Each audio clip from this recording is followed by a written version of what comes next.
Hi all, this is Saturday evening. വൈകുന്നേരത്തെ ചായ കുടിയൊക്കെ കഴിഞ്ഞ് ഒരു ചെറിയ പരിപാടിയുണ്ട്. ആലൻ സിസിജിന്ന് എത്തിയിട്ട് വേണം അങ്ങോട്ടേക്ക് പോകാനായിട്ട്. അണ്ടർ 300 ബഡ്ജറ്റിൽ വരുന്ന ബ്യൂട്ടിഫുൾ ആയിട്ടുള്ള കുർത്തകൾ കണ്ടുപിടിക്കുകയാണ് ഇപ്പോഴത്തെ എൻ്റെ പ്രധാന ഹോബി. അതാവുമ്പോൾ ഒരു 600 രൂപ ഉണ്ടെങ്കിൽ എനിക്ക് 2 കുർത്ത മേടിക്കാം. അങ്ങനെ മേടിച്ചതിൽ ഒരെണ്ണമാണ് ഇത്. മെറ്റീരിയൽ കറക്റ്റ് പറയാനാണെങ്കിൽ I am sure that this is not cotton. അത്ര പ്യുവർ കോട്ടൺ ഒന്നും അല്ല, പക്ഷേ കംഫർട്ടബിൾ ആയിട്ടുള്ള ഒരു മെറ്റീരിയലാണ്. ഞാൻ എടുക്കുന്ന സൈസ് മീഡിയമാണ്. അതെപ്പോഴും അങ്ങനെ തന്നെയാണ്. ചിലതിന് മാത്രം മീഡിയത്തിന് വരുന്ന മെഷർമെൻറ്റ്സ് ഞാൻ സ്മോളിൽ കാണാറുണ്ട്. അപ്പോൾ ഞാൻ സ്മോളായിരിക്കും പർച്ചേസ് ചെയ്യുക. നിലൂന് ഉച്ചയ്ക്ക് ഉറങ്ങാൻ വേണ്ടി കാച്ചിയ അമൃതത്തിൻ്റെ ബാക്കിയിൽ ഞാൻ ഇപ്പോൾ കാച്ചിയ പാല് കുറച്ച് ഒന്നിട്ട് അത് എക്സ്റ്റെൻഡ് ചെയ്തെടുത്തു.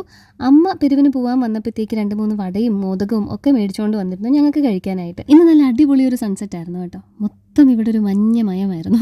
ഒന്ന് കൂടണം എന്നിങ്ങനെ ആഗ്രഹിച്ച് തുടങ്ങുമ്പോഴേക്ക് എവിടെയെങ്കിലും ഇതുപോലെ എന്തെങ്കിലും പരിപാടികൾ കാണും. ഇവിടെ നിന്ന് ദിയമോൾക്ക് ഒരു ചെറിയ വിശേഷമുണ്ട്. പൊറോട്ടയും ചിക്കൻ കറിയൊക്കെ പുറത്തുനിന്ന് ഓർഡർ കൊടുത്തിരുന്നു. ചെല്ലമാൻറ്റി ചെയ്ത അപ്പമാണ് ഞങ്ങളിപ്പോൾ കഴിച്ചുകൊണ്ടിരിക്കുന്നത്. ചെല്ലമാൻറ്റി വട്ടയപ്പം പുഴുങ്ങാൻ തുടങ്ങിയപ്പോഴേ ഇവിടെ പ്രവചിച്ചിരുന്നു അത്രേ പൊറോട്ട അങ്ങനെ തന്നെ നിൽക്കും, വട്ടയപ്പം തീരുമെന്ന്. അതുപോലെ തന്നെ സംഭവിച്ചു. റോബിനളിനെ കൊണ്ട് ഇത്തവണ പ്രായം നമ്മിൽ മോഹം നൽകിയ പാട്ടാണ് പാടിച്ചത്. നാളെ ഞായറാഴ്ച അവധി, തിങ്കളാഴ്ച ദീപാവലിയുടെ അവധി. അങ്ങനെ ഞങ്ങൾ സംസാരിച്ച് ദേ ഇപ്പോൾ കന്യാകുമാരിയിൽ റൂം കിട്ടുമെന്ന് അന്വേഷിച്ചുകൊണ്ടിരിക്കുകയാണ്. ഹോട്ടൽ ത്രിവേണിയിൽ വിളിച്ച് റൂം ബുക്ക് ചെയ്തിട്ട് രാവിലെയുള്ള മെമുവിന് ഇവിടുന്ന് സ്ഥലം വിടാനായിട്ടുള്ള പ്ലാനായി.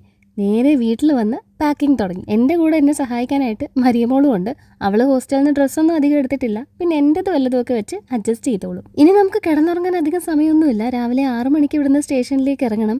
എല്ലാവരും പെട്ടെന്ന് പാക്ക് ചെയ്യാൻ പോയേക്കുവാണ്. പാക്ക് ചെയ്ത് കഴിഞ്ഞാൽ ഒരു 2-3 മണിക്കൂറെങ്കിലും ഉറങ്ങാൻ കിട്ടും എന്നുള്ള പ്രതീക്ഷയിൽ. അപ്പോൾ ഇത്തവണത്തെ ദിവാലി നമ്മൾ കന്യാകുമാരിയിൽ സെലിബ്രേറ്റ് ചെയ്യാൻ പോവാണ്.